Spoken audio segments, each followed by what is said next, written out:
గాంధీ భవన్ లో కాంగ్రెస్ ఎంపీ మల్లు రవి మాట్లాడుతున్నారు. లైవ్ ద్వారా చూద్దాం.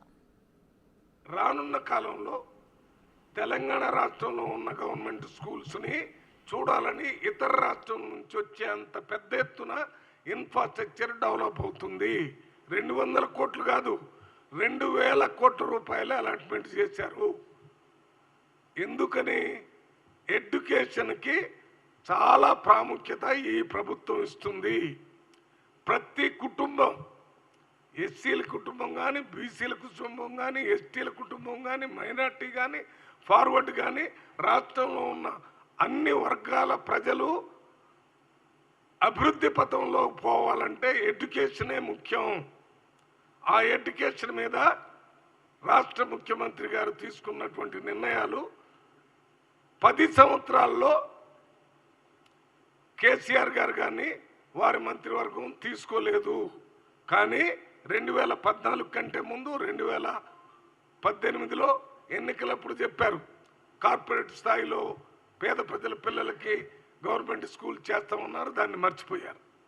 కానీ ఇవాళ మేము ఎన్నికల ముందు దీని మీద ఎక్కువగా మాట్లాడకపోయినా వీటి మీద మేము ప్రభుత్వం తీసుకున్నటువంటి నిర్ణయాలకి ప్రత్యేకంగా ముఖ్యమంత్రి గారికి, వారి క్యాబినెట్కి, ఉప ముఖ్యమంత్రి గారికి ధన్యవాదాలు తెలియజేయాలనే ఉద్దేశంతోనే నేను వచ్చి ఈ ప్రెస్ మీట్ పెట్టడం జరిగింది. ఇది కాకుండా నేను ఇప్పుడు సీనియర్ వైస్ ప్రెసిడెంటే కాకుండా మొన్న 2024 జరిగినటువంటి ఎన్నికల్లో జూన్ 4 నుంచి పార్లమెంటు సభ్యుడిగా కూడా నాగర్ కర్నూలు పార్లమెంట్ నుంచి ఎన్నికయ్యాను. ఎన్నికైన తర్వాత నా పార్లమెంటు సభ్యుడిగా మా ప్రథమ కర్తవ్యం ఏమిటంటే నా తెలంగాణ ఆంధ్ర 2 రాష్ట్రాల విభజన జరిగినప్పుడు విభజన హామీలు కొన్ని కేంద్ర ప్రభుత్వం విభజించేటప్పుడే ఇచ్చినాయి. ఆ విభజన హామీలు వాటిని అమలు చేయాలనే దాన్ని పార్లమెంటులో నేను మా 8 మంది ఎంపీలతో కలిసి ఈ కేంద్ర ప్రభుత్వాన్ని అడగటం చేస్తాము.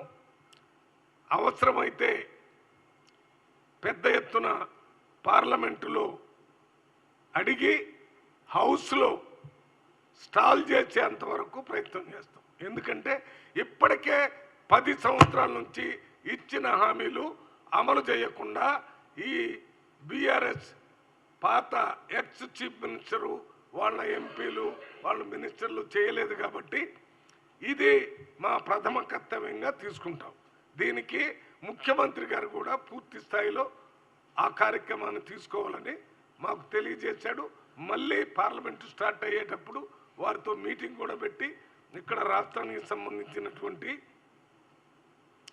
సంబంధించినటువంటి ఇవి ముఖ్యంగా ఏమేమి ఉన్నాయి, మనకి ఐటీఐఆర్ అని ఉంది. ఎంప్లాయ్మెంట్ దాదాపు 50,000 మందికి ఉద్యోగాలు వస్తాయని చెప్పారు. అది కంప్లీట్గా మర్చిపోయింది కేసీఆర్ గారు, వాళ్ళ క్యాబినెట్, ఆ రోజు ఉన్నటువంటి ఎంపీలు.